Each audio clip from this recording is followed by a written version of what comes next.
So పని చేయాలని తెలుసు, కానీ చేయాలనిపించదు. మస్తు పని ఉంటుంది, కానీ రేపు చేద్దాంలే, ఎల్లుండి చేద్దాంలే అని లేజినెస్‌గా ఫీల్ అవుతూ ఉంటాం. సో ఇది కామన్‌గా అందరికి జరిగేదే. సో ప్రాపర్ ప్లానింగ్ చేయము, డిసిప్లిన్ చేయము. సో దీన్ని బేసికల్లీ ఇది ఎందుకు ఇట్లా అవుతదంటే ఇది తామగుణము ఇన్‌ఫ్లుయెన్స్.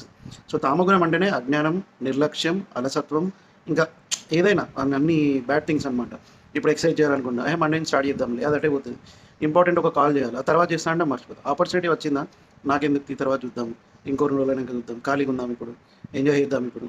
సో రెస్పాన్సిబిలిటీ తీసుకోకపోవడం అన్నట్టు. ఒక స్టూడెంట్‌కి ఇప్పుడు ఎగ్జామ్ ఉంది, చదవాలని తెలుసు, కానీ ఫోన్ పట్టిండు, ఒక 5 నిమిషాలు ఫోన్ చూద్దాం, ఒక్క రీల్ అని చెప్పేసి ఇంకో రీల్, ఇంకో రీల్, ఇంకో రీల్, ఇంకో రీల్ అని అది 5 మినిట్స్ స్టార్ట్ చేస్తే 1 అవర్ అయిపోతుంది. సో ప్రాబ్లమ్ బేసికల్ ఏంటంటే నాలెడ్జ్ లేకపోవడం కాదు, యాక్షన్ చేయకుండా ఉండిపోవడం. ఇది 100% తామగుణం ఇన్‌ఫ్లుయెన్స్. సో కానీ ఇక్కడ ఇంపార్టెంట్ పాయింట్ ఏంటంటే, సో ఈ తామగుణం ఉన్నవాడు చెడ్డ మనిషా అంటే శ్రీకృష్ణుడు 100% చెడ్డ మనిషి కాదని చెప్పాడు. సో మన అందరిలో 3 గుణాలు ఉంటాయని చెప్పిండు కదా, సత్వగుణము, రాజోగుణము, తామగుణము. సో ఆయన బేసికల్లీ శ్రీకృష్ణుడు ఏం చెప్తారంటే, మనము ఈ గుణాలని బ్యాలెన్స్ చేసుకోవాలి. సో నీకు తామగుణం ఇన్‌ఫ్లుయెన్స్ చేసినప్పుడు బయటికి రావడానికి ఎఫర్ట్ పెట్టాలి. సో రాజగుణము ఎక్కడ ఉండాలో అక్కడనే ఉంచాలి. సో రేపు అనే ఒక మాట చాలామంది జీవితాన్ని వెనక్కి లాగుతుంది. సో అలా చేయొద్దు. సో తామగుణం ఇన్‌ఫ్లుయెన్స్ అయినప్పుడు మీ మైండ్‌ని మీరు బేసికల్లీ ట్రైన్ చేసుకోవాలి. ఓకే, ఇప్పుడు నేను నా తామగుణం ఇన్‌ఫ్లుయెన్స్ చేస్తుంది, సో ఇప్పుడు ఇది రేపు కాదు చేసే యాక్టివిటీ, ఇప్పుడే నేను కంప్లీట్ చేయాలి అని చెప్పేసి.